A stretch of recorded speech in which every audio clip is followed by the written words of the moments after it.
to know more people. Social capital is really important in your career. You have to have more than one mentor, right? But networking is sort of this nuanced, difficult thing to do. Walk into a room and talk to strangers, hurrah, and then make some type of relationship happen out of that. Yeah. Talk to me a little bit about how you approach people that you've never met when you know that you have to fill in the gaps in your life with some type of mentoring relationship that propels something new forward for you. How do you go about doing something like that?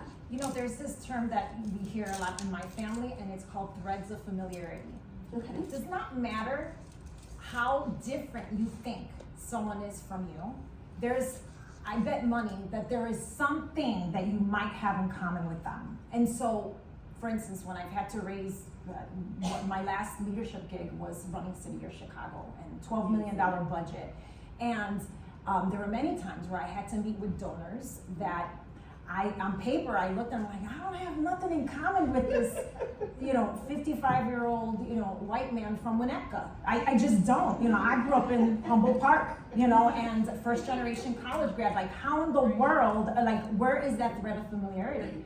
You do your research on that person, you find out what boards they're sitting on. Maybe there's some people that you know on that board that knows this person. You do what I call relationship mapping. And I pick up the phone, Jay, excuse me, what do you know about this person? Tell me.